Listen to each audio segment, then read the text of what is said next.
Radio Kédou, le journal avec Sotelma Malitel.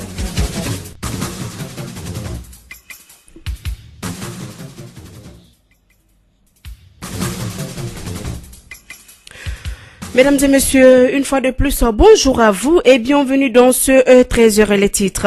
Le Mali a commémoré hier le 28e anniversaire de l'avènement de la démocratie malienne. Le chef de l'État Ibrahim Boubacar Keïta a rendu hommage aux personnes qui ont perdu la vie lors de cet événement tragique en déposant une gemme de fleurs sur le monument des martyrs.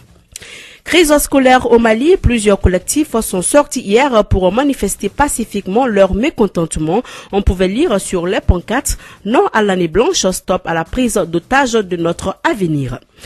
300 femmes de la commune 6 du district de Bamako vont bénéficier d'une formation en savonnerie semi-industrielle, séchage des fruits et légumes, leadership féminin, prise de parole en public, femmes, citoyenneté. La formation vise à les aider à être autonomes. Bienvenue à tous dans ce 13h. Présentation Mariam Kouyati.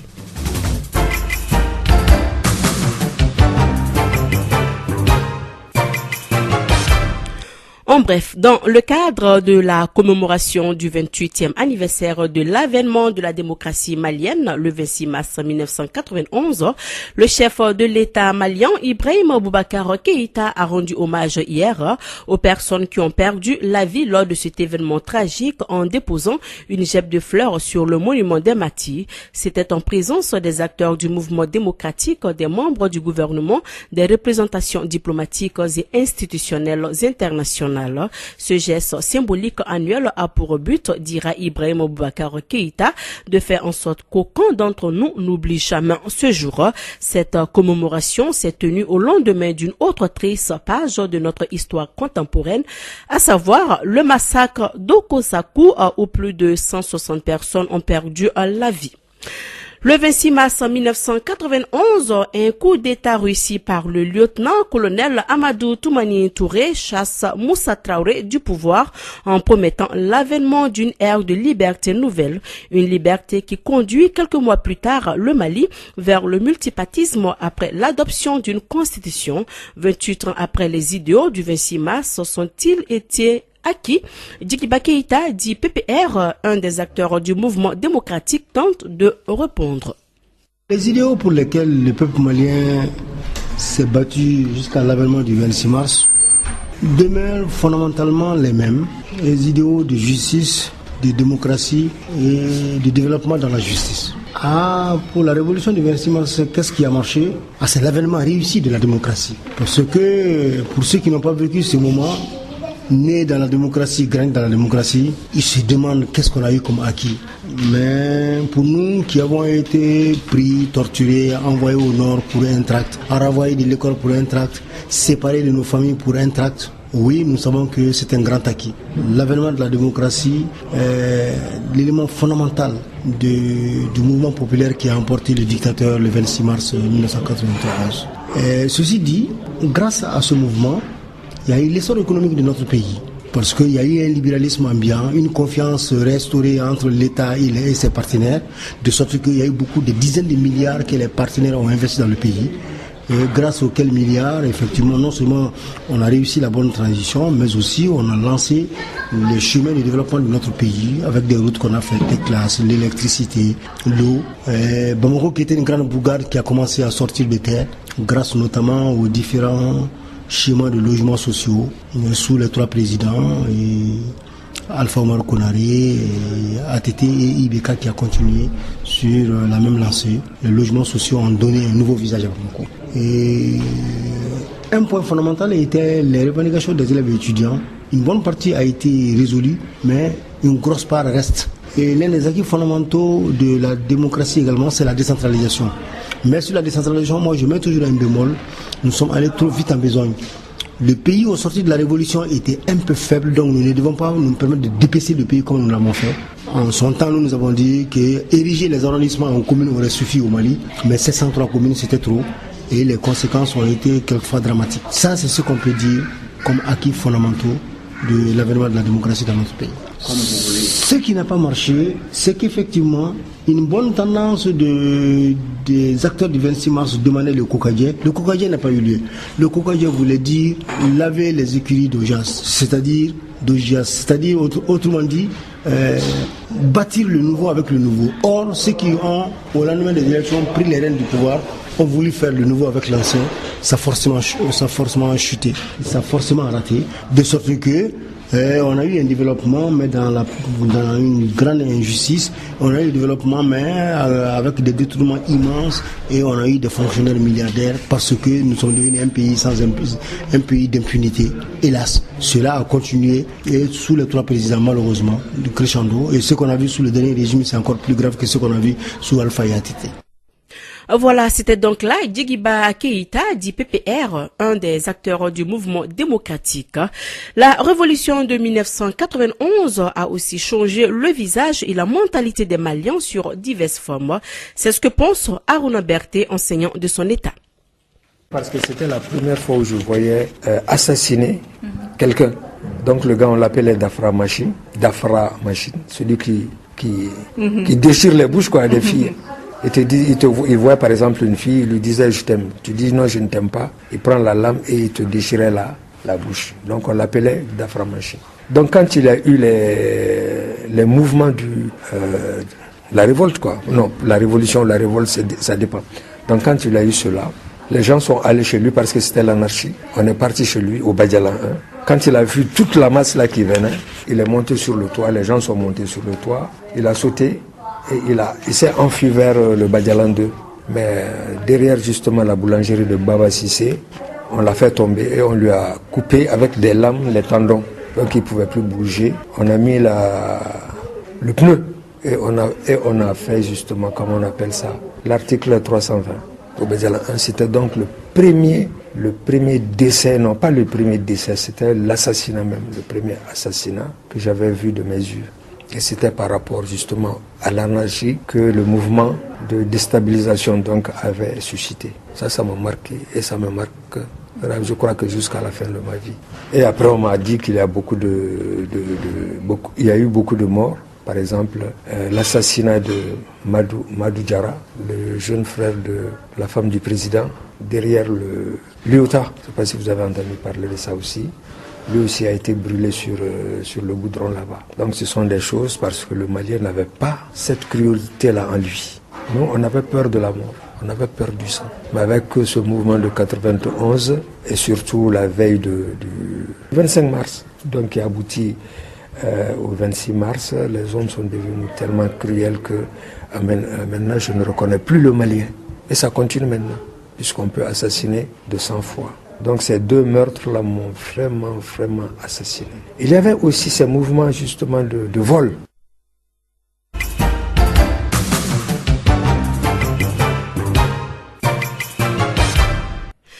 Non à l'année blanche, stop à la prise d'otages de notre avenir, des slogans scandalés par des manifestants sur des pancartes. Plusieurs collectifs sont sortis hier pour manifester pacifiquement face à la crise scolaire que vit le Mali.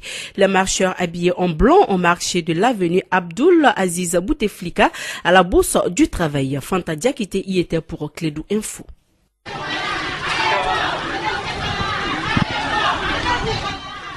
Sortez, nos enfants ne vont plus à l'école. Non à l'année blanche et stop à la prise d'otage de notre avenir. C'était là le message fort brandé par les marcheurs. Cette maman dénonce la mauvaise gouvernance et le silence de plusieurs parents d'élèves. Mais c'est complètement inadmissible. Et visiblement, on est dans une démocratie où on n'a pas le droit de parler. Par contre, l'autre jour, on a eu une marche des musulmans qui a été autorisée. En plus, le mot d'ordre, c'était de faire démissionner le Premier ministre. Donc ça semble assez incohérent que le gouvernement autorise des gens à manifester contre son propre gouvernement, mais par contre des civils qui manifestent pour défendre leurs droits.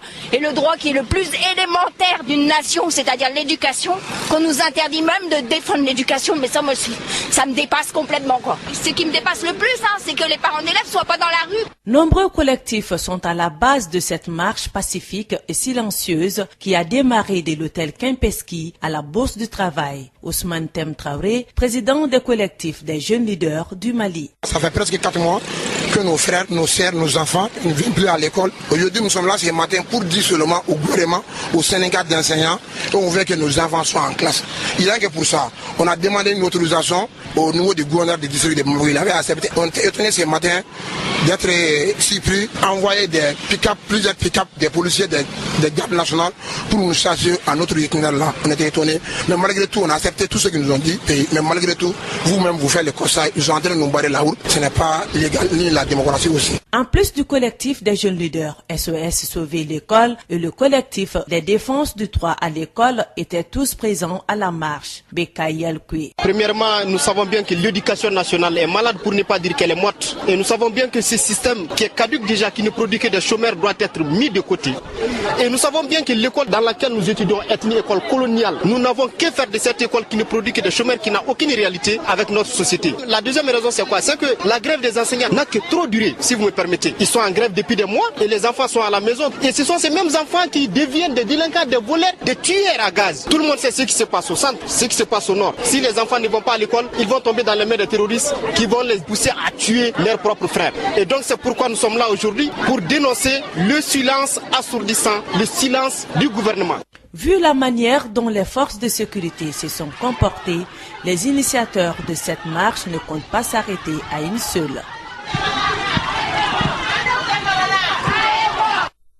Voilà donc dans la même foulée, Fatoumata Koulibaly du collectif des mamans lance un cri de cœur. Nous l'écoutons au micro de Fanta Diakiti. Nous sommes des parents qui en ont marre que nos enfants restent à la maison. Nous accomplissons notre devoir au niveau de l'État. Nous travaillons, nous payons les impôts et nous faisons tout ce qu'on est censé faire. Donc nous demandons à ce que nos enfants retournent à l'école. On ne veut pas savoir le comment du pourquoi. C'est pas notre problème. Tout ce qu'on veut, c'est que le gouvernement et les maîtres, ils aient pitié de nous, ils aient pitié de leurs élèves et qu'ils retournent à l'école. Qu'ils se mettent d'accord sur un consensus pour que les enfants puissent retourner à l'école. Les maîtres ont d'autres moyens de faire pression qui n'est pas de saboter l'année. Le gouvernement aussi, ils sont les garants de notre sécurité, ils sont les garants de l'éducation. Et sans l'éducation, un pays s'en va droit au mur. Il n'y a rien à faire. Si tu veux affaiblir un pays, tu affaiblis son éducation et c'est fini pour le pays. Et nous, on en a marre. Ça fait des années qu'on est dans ça et il est temps qu'on sorte de ça. Nous, on a fait l'année blanche. Moi, personnellement, j'ai fait l'année blanche. 91, la grève, on l'a fait. On l'a pas fait pour ça. Si on l'a fait la grève, on a donné nos vies. C'est pour que nos enfants aient un avenir sûr et certain. C'est pas pour ça qu'on s'est battu. Et maintenant, là où on est aujourd'hui, qu'on dise que nous, on continue à aller au travail. Chaque matin, on se lève, on va au travail pendant que les enfants qu'on a mis au monde, qui n'ont pas demandé à être là, ils sont là sous notre responsabilité et ils restent à la maison. Ça ne peut pas continuer. On ne peut pas accepter ça. Il est temps que ça s'arrête. Vraiment, il est temps.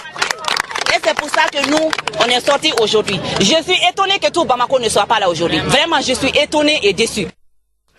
Voilà, je le disais tantôt, 300 femmes de la commune 6 du district de Bamako vont bénéficier d'une formation en savonnerie semi-industrielle, séchage des fruits et légumes, leadership féminin, prise de parole en public, femmes citoyenneté. Les activités ont été lancées lundi à la Maison des Aînés. La formation est initiée par le réseau malien des experts en ingénierie et de développement local. La formation vise à les aider à être autonomes. Madame Diara Adja Mariam Fofana est la présidente de cette belle initiative. Elle est au micro de Mariam Kamara. Formation, c'est pour que le maximum de femmes puissent bénéficier afin de pouvoir créer au minimum quand même au niveau de la commune 6 10 emplois directs et 100 emplois indirects. Nous comptons élargir la formation pour que les autres communes en profitent parce que le problème des femmes ce n'est pas seulement la commune 6 mais tout commence d'abord à un niveau minime pour qu'en fin de compte on puisse élargir au maximum de femmes au niveau du district et pourquoi pas même national. Nos attentes, c'est pour donner le temps et inciter les partenaires vraiment à nous aider dans la deuxième phase du projet pour permettre à ces bonnes dames de s'installer par rapport à la vente des produits finis au niveau de chaque marché, au niveau de chaque quartier. Direction Ségou, où cette région a abrité les 25 et 26 mars dernier le forum interrégional des jeunes sur la santé de la reproduction, ayant regroupé 120 jeunes des régions de Ménaka, Taoudéni, Tombouctou, Mopti et Gao. Il avait pour thème jeunesse et planification familiale. Quelle action et stratégie pour rendre les jeunes plus autonomes dans la région dans la gestion de leur santé de la reproduction. Le dit forum a été initié par le programme Debo Lafia. Reportage Yapene Djeneba Dolo. Le forum de 2 jours qui a mobilisé les jeunes leaders des zones d'intervention du programme Debo Lafia avait pour objectif de déterminer les leviers d'autonomisation des jeunes et adolescents en lien avec la santé de la reproduction. Boubacar Traoré, porte-parole des consortiums d'ONG en charge des programmes Debo Lafia. Après 3 ans de mise en œuvre, il a été établi la nécessité d'une grande implication des jeunes dans la mise en œuvre du programme Debo Lafia en vue de leur appropriation de leur santé reproductive. C'est pourquoi l'organisation de forats interrégionaux des jeunes a été inscrite parmi les actions à réaliser en synergie avec par des organisations chapeaux de Debo Lafia en 2019. Le dit forum a aussi été le cadre d'amélioration des capacités des jeunes et adolescents en matière de leadership, de plaidoyer et de mobilisation sociale. Rokia Sidibé, porte-parole des jeunes leaders. Nous nous sommes sentis émus, appréciés, confiants et considérés avec la prise en charge de nos besoins en termes de santé de la reproduction. Nous avons été impliqués de façon active et bénéfique aux différentes activités. Ce forum de 50% de jeunes filles et 50% de garçons a permis d'identifier les actions d'autonomisation des jeunes. Danzani Kloubali, directeur par intérim promotion de la femme, de l'enfant et de la famille à Ségou. Au regard de l'analyse de situation en matière de droits des jeunes, y compris les pratiques préjudiciables à leur santé, les principaux défis à relever s'articulent autour d'eux. La fréquence élevée des mariages précoces, les violences de toute nature, offrir aux jeunes les services adéquats en matière de prévention et de gestion des défis. Au terme des travaux du forum, les jeunes et adolescents participants ont remis une déclaration aux autorités administratives de Ségou. Yapene Djeneba Dolo pour la radio Clédou. L'agence de téléphonie mobile Orange Mali a organisé ce matin une remise symbolique du prix Tombola réalisé Mes rêves Sewa Orange. C'était au siège des DEFA à la CI 2000. Cette remise a pour objectif de fidéliser les clients Orange. Donc, vous aurez plus de détails dans l'édition de 16h. Il est donc 13h passé de 16 minutes dans le studio d'Elibaba Sissoko. Le rappel des titres avant de boucler ce journal. Le Mali a commémoré hier le 28e anniversaire de l'avènement de la démocratie malienne. Le chef de l'État, Ibrahim Boubacar Keïta, a rendu hommage aux personnes qui ont perdu la vie lors de cet événement tragique en déposant une gemme de fleurs sur le monument des martyrs. Crise scolaire au Mali, plusieurs collectifs sont sortis hier pour manifester pacifiquement leur mécontentement. On pouvait lire sur les pancartes « Non à l'année blanche, stop à la prise d'otage de notre avenir ». 300 femmes de la commune 6 du district de Bamako vont bénéficier d'une formation en savonnerie semi-industrielle, séchage des fruits et légumes, leadership féminin, prise de parole en public, femmes citoyenneté. La formation vise à les aider à être autonomes. Voilà, sur ce se referme cette édition. Merci de votre fidélité. Dans un instant, votre page électe.